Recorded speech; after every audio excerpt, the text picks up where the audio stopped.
The night my sister called me, the rain had been falling for hours, the kind that turns streets into mirrors and thoughts into echoes. I was half asleep on the couch, television murmuring to an empty room, when my phone began to vibrate across. The coffee table, I almost ignored it. Grief teaches you to avoid surprises. But the name on the screen froze my breath. Aisha, my sister, dead for 3 years. Buried on a hill where the earth always smelled like iron and wet leaves. My fingers refused to move. The phone kept ringing. A patient, deliberate vibration. As if it knew I was watching, waiting. Finally I answered. Because love is stronger than fear. Or maybe just dumber. Hello, I whispered. Already crying, there was a pause, then a sound like soil being poured into a box. Followed by her voice, thin and strained, but unmistakably hers. Bye, she said, using the words she hadn't spoken since we were children. Why did you? Leave me here. My heart hammered so hard I thought it would split my ribs. Aisha, you're dead, I said, the words tasting like ash. I watched them lower you into the ground. Another pause, longer this time than a wet. Shuddering breath, I know, she replied. It's so cold. The call ended. The screen went black. And the rain outside stopped all at once, as if the world itself had been holding its breath. I sat there until dawn, replaying the call log again and again. Her number, the same one she'd used in life. No blocked ID, no unknown caller, just her name.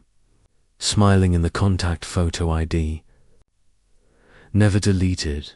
At sunrise, I drove to the cemetery, mud sucking at my shoes as I climbed the hill. Her grave looked untouched, flowers wilted, soil settled, no sign of disturbance. I told myself it was a prank, grief-induced madness, anything but the truth pressing against my skull. Then my phone buzzed again, one new message. Why won't you? Listen, it read. Behind me, the earth shifted. Just a little, asterisk, I didn't turn around. Some instincts are older than language, older than courage. I walked back to my car with careful, measured steps. As if sudden movement might draw attention from whatever was listening, the message burned in my pocket. Unread but unforgettable. I drove home and locked every door, every window. I unplugged the landline I never used, turned my phone off, and sat in the dark, waiting for sanity to return. It didn't, that night. I dreamed of dirt filling my mouth, of trying to scream while roots wrapped around my tongue. I woke choking, my phone glowing on the nightstand. Powered on despite my certainty that I'd shut it down. Another missed call from Aisha, voicemail. Waiting, against every rational thought, I pressed play. Her voice came through clearer now. Closer, they're moving, she said. Panic vibrating through each word. They're waking up. You have to come back. You have to dig. In the background, I heard whispering. Dozens of voices layered together, speaking in a language that crawled rather than flowed. The sound of fingernails scraping wood, something pounding from the inside out. The message cut off with a sharp crack, like a coffin lid splitting. I threw the phone across the room. It hit the wall and fell silent. For hours I sat there, convincing myself that grief had finally broken me. That trauma was replaying itself in new and creative ways. But when dawn came, there were muddy footprints leading from my front door to the bedroom, small, uneven prints, as if someone had been dragged rather than walking. The police dismissed it kindly, the way people do when they're humoring madness.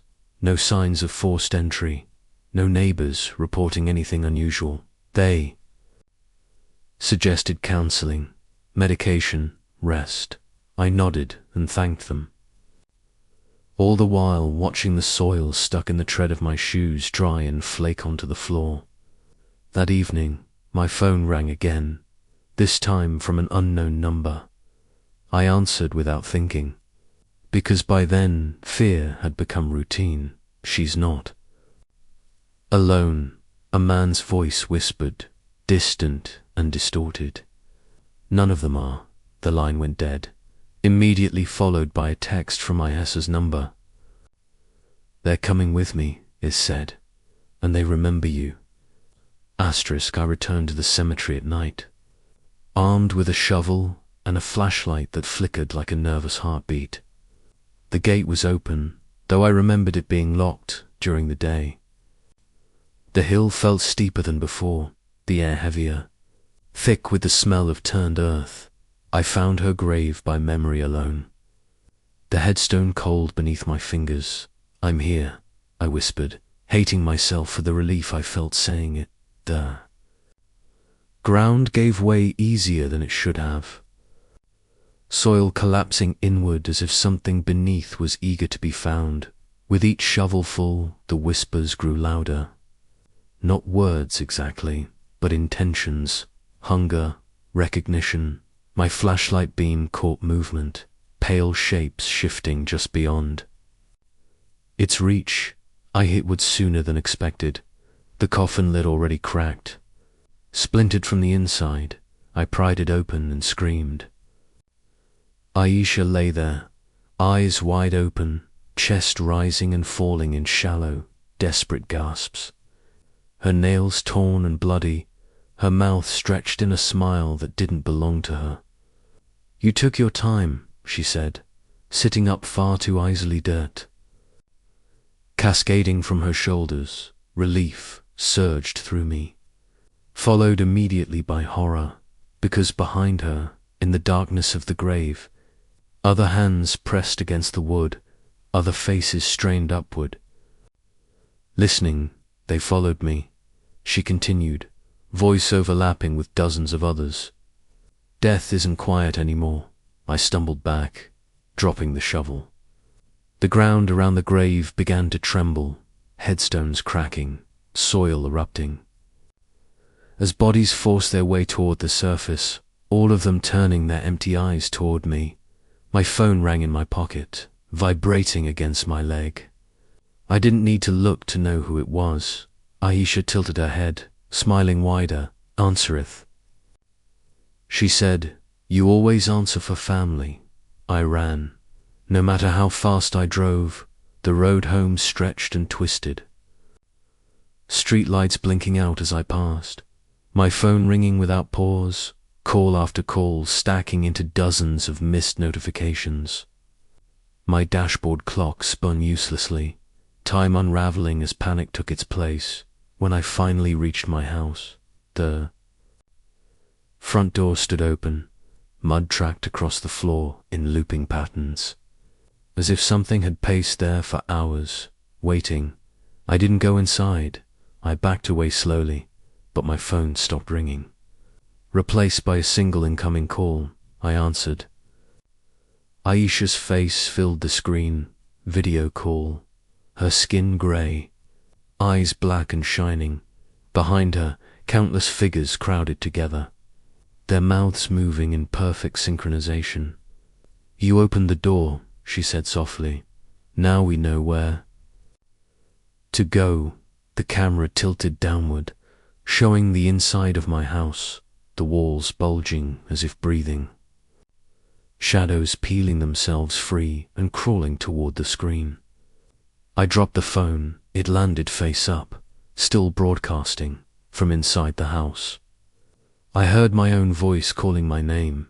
They never found my sister's grave empty. By morning, the cemetery was quiet again, soil smooth, headstones intact. As if nothing had ever happened, my house was abandoned. Condemned after neighbors reported strange noises and an endless ringing coming from within. Sometimes, late at night, phones ring, all across the neighborhood at once. Always the same number, always unanswered, always stopping the moment someone looks outside toward the hill. My phone still rings too, down here, where it's cold, where the dirt presses in close, where voices never stop whispering. If you're reading this and your screen lights up with a familiar name, don't hesitate like I did. Answer it.